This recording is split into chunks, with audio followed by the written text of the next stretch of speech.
जो इस गांव के प्रधान भी हैं, मंच पर आसीन भाई इंद्रजीत सिंह पटेल जी, जो लोकतांत्रिक जनवादी पार्टी के राष्ट्रीय अध्यक्ष हैं, आदरणीय नारायण सिंह जी, मेहर प्रताप सिंह जी, आम आदमी पार्टी के प्रदेश के अध्यक्ष भाई सभाजीत सिंह जी, हमारे सह प्रभारी भाई ब्रजलाल लोधी जी, राष्ट्रीय कार्यकारिणी के सदस्य डॉक्टर अल्ताफ साहब, कादिर भाई जो हमारे व्यापार प्रकोष्ठ के प्रदेश के उपाध्यक्ष हैं, अंजनी मिश्रा जी, हमारे प्रदेश के उपाध्यक्ष डॉक्टर अनुराग मिश्रा जी, हमारे प्रदेश के महासचिव भाई दिनेश पटेल जी, कार्यक्रम का संचालन कर रहे सरदार सेवा ट्रस्ट के अगुआ रामसूरत पटेल जी, लखनऊ दिल्ली से चल के हमारे साथ आए भाई अजीत त्यागी जी, प्रयागराज महानगर के अध्यक्ष और हमारे प्रत्याशी भाई संजीव मिश्रा जी, विकास पटेल जी, सर्वेश यादव जी, उपस्थित साथियों और दोस्तों, हमारी महिला संगठन की प्रदेश सचिव सानिया जी, मुझसे पहले आज बहुत सारे साथियों ने अपनी बात रखी। आदरणीय नाथूराम बौद्ध जी ने अपने विचार रखे, आदरणीय सीएमओ साहब जो यहां पर अभी अपनी बात रख रहे थे, और सबने इस बात पे जोर दिया कि सरदार वल्लभ भाई पटेल के व्यक्तित्व से हमें एक चीज सीखनी चाहिए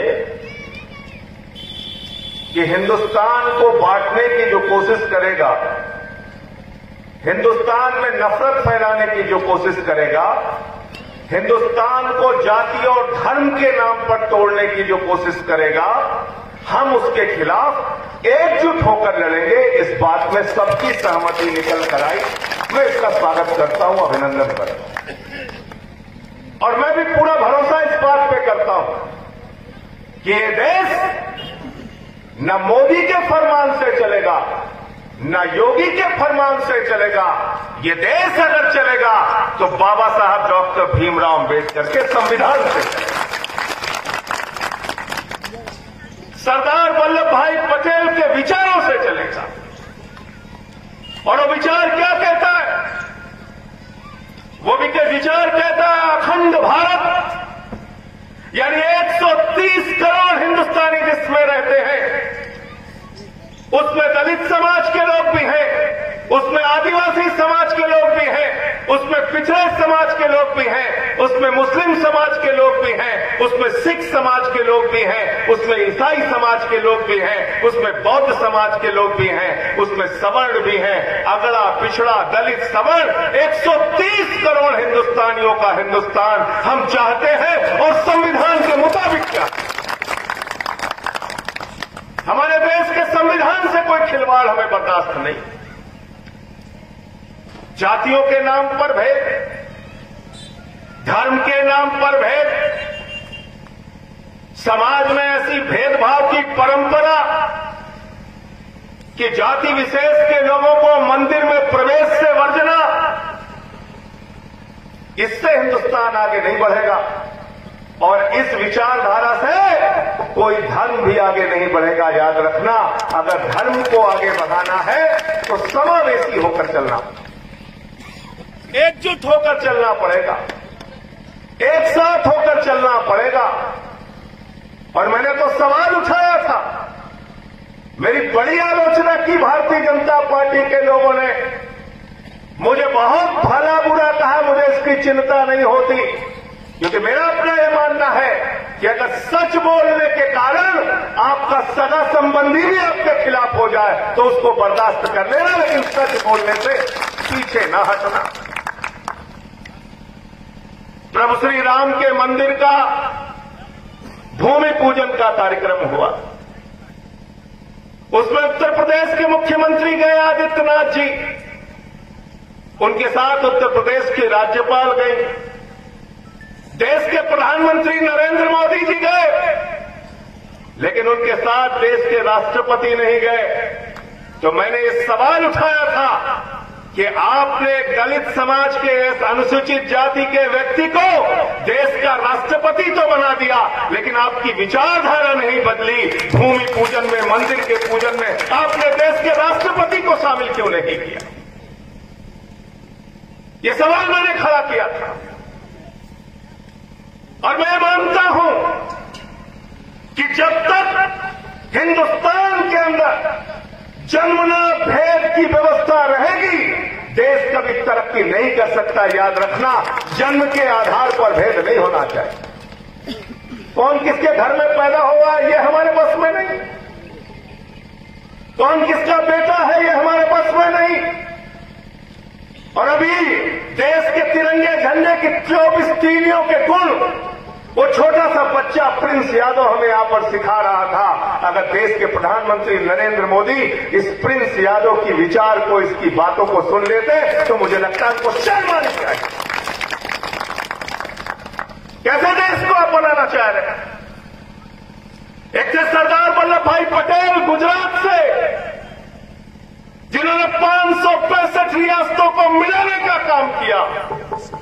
एक है हमारे नरेंद्र मोदी देश के प्रधानमंत्री, जो हिंदुस्तान की 6 लाख करोड़ की संपत्ति बेच रहे हैं, सेल बेच रहे हैं, रेल बेच रहे हैं, बीपीसीएल बेच रहे हैं, कोल बेच रहे हैं, एलआईसी बेच रहे हैं, सड़क बेच रहे हैं, बिजली बेच रहे हैं, पानी बेच रहे हैं, पूरा हिंदुस्तान बेच रहे हैं। तो मैं तो देश की संसद में कहा था, जो अपने बाप दादाओं की, पूर्वजों की संपत्ति को बढ़ाते हैं वो सपूत कहलाते हैं, जो अपने बाप दादाओं की संपत्ति को बेचते हैं वो कपूत कहलाते हैं। आज हमें महंगाई की आग में झोंक दिया। 250 रुपए लीटर सरसों का तेल, 100 रुपए के पार हो गया था पेट्रोल, 112 डीजल 100 रुपए के पार हो गया था। लेकिन एक बात हिंदुस्तान के लोकतंत्र की ताकत ने बताया, एक बात बाबा साहब के संविधान ने बताया कि वोट देने का अधिकार सबको है, और अगर भारतीय जनता पार्टी से महंगाई कम करानी है तो इनकी जमानतें जब्त करा के इनको वापस दे। गलत तो नहीं कह रहा हूं, गलत तो नहीं कह रहा हूं नाथूराम। एक बार हिमाचल में जमानत जब्त हुई, तुरंत 10 रुपए लीटर पेट्रोल कम कर दिया, 5 रुपए लीटर डीजल कम कर दिया। दिमाग ठिकाने आ गया। तो ये वोट का अधिकार किसने दिया? ये वोट का अधिकार हमें बाबा साहब के संविधान ने दिया है। आप इस मुल्क के मालिक हो, आप जिसको चाहते हो अपने उंगली के इशारे से देश का प्रधानमंत्री बनाते हो, आप जिसको चाहते हो प्रधानमंत्री की कुर्सी से खींचकर उसको जमीन पर लाते हो। ये ताकत है आपके उंगली के इशारे पर। लेकिन आप अपनी उस उंगली की ताकत को पहचानोगे कब? इसमें थोड़ा समय लग रहा है। कभी आपको हिंदू के नाम पे बांट दिया जाता है, कभी मुसलमान के नाम पे बांट दिया जाता है। आपको, हम लोग क्या कहावत है, उदिम कहन लकड़ सुंघा से सावधान रहा भैया। जैसे ही चुनाव आता है, 4 साल 11 महीने आप इंसान रहते हैं, जैसे चुनाव आता है 1 महीने में ये भारतीय जनता पार्टी के लोग लकड़ सुंघा बन के आपको धर्म की लकड़ी सुंघा देते हैं, आप उसी में बह जाते हैं। ये बंद करो, इससे आपका फायदा नहीं है। आपने चुना है दिल्ली में केजरीवाल जी की सरकार, जाकर देखिए, जाकर देखिए। वहां पर हिंदुस्तान की पहली सरकार है अरविंद केजरीवाल की सरकार, जिसने कहा हम अपने सरकारी स्कूलों में बाबा साहेब डॉक्टर भीमराव अम्बेडकर का संविधान पढ़ाएंगे। ये फैसला हमने दिल्ली के अंदर किया। दिल्ली में केजरीवाल जी की सरकार ने शिक्षा पे 25% बजट खर्च करने का काम किया। जब मुख्यमंत्री बने थे केजरीवाल, मनीष सिसोदिया जब जाते थे स्कूलों का मुआयना करने के लिए तो वहां पर टाट पट्टी पर बैठ के बच्चे पढ़ते थे। बच्चियों के लिए टॉयलेट का इंतजाम नहीं होता था, छतें टूटी हुई होती थी। आज उन्हीं सरकारी स्कूलों में आपके बच्चों की पढ़ाई के लिए एयर कंडीशन कमरे बने हैं, स्विमिंग पूल का निर्माण हुआ है, एथलीट के ग्राउंड बने हैं, हॉकी के ग्राउंड बने हैं। पूरी दुनिया में सबसे बेहतरीन सरकारी स्कूल हमने बनाकर दिखाया। दिल्ली के सरकारी स्कूलों के टीचर्स को हमने विदेशों में ट्रेनिंग के लिए भेजा और पिछले 5 साल से आपको जानकर गर्व होगा, सरकारी स्कूलों का इंटर का रिजल्ट प्राइवेट स्कूलों से बेहतर आ रहा है। प्राइवेट स्कूलों से बेहतर आ रहा है इंटर का रिजल्ट 5 साल से। लेकिन यहां क्या हो रहा है? बाबा जी के राज में मिड डे मील में बच्चों को नमक रोटी खाने के लिए दी जाती है।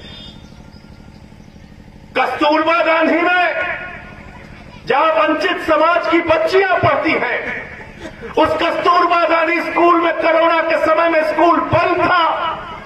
9 करोड़ रुपए उन बच्चियों के नाम पर, खाने के नाम पर, स्टेशनरी के नाम पर, किताब के नाम पर निकाल लिया जाता है।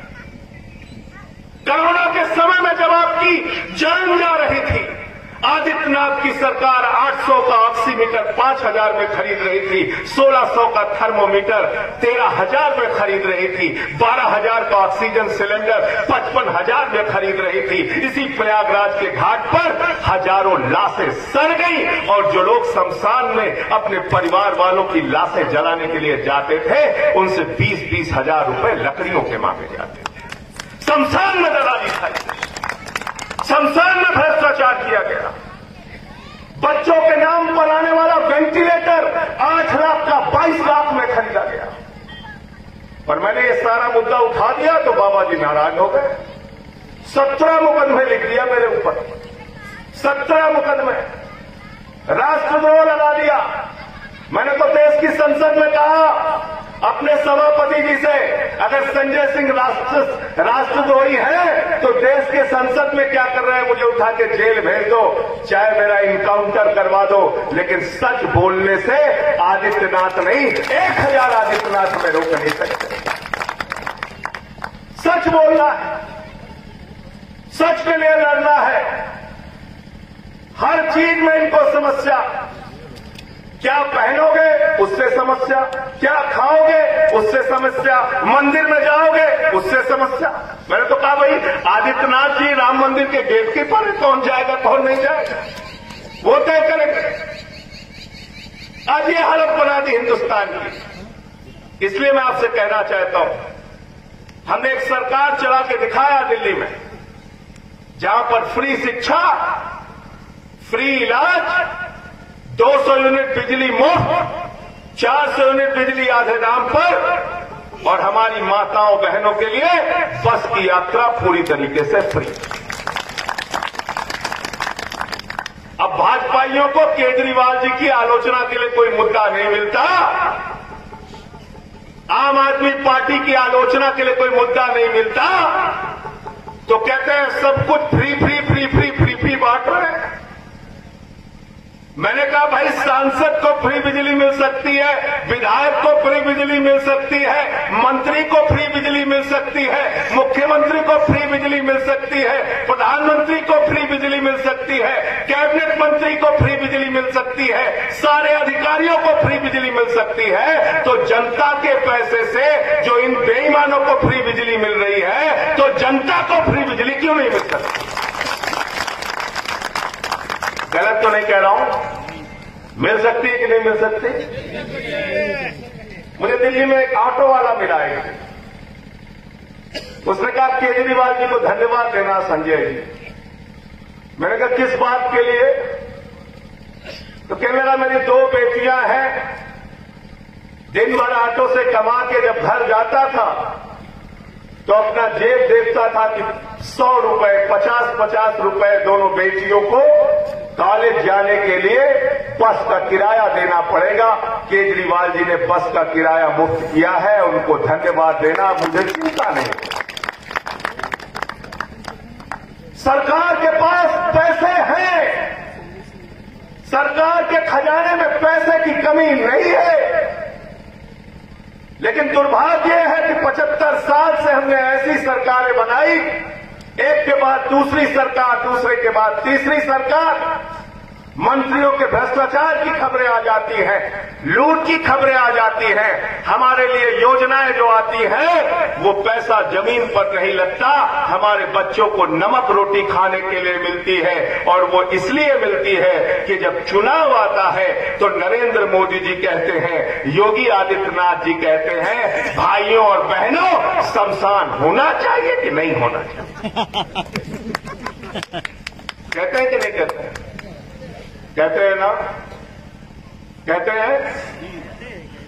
जो नेता मनहूसियत की बात करे, गांव-गांव में शमशान बनाने की बात करे, तो याद रखना, ऐसी विचारधारा को अगर सत्ता पे पहुंचाओगे तो इन बेईमानों ने कोरोना की महामारी में गांव-गांव में शमशान बना दिया।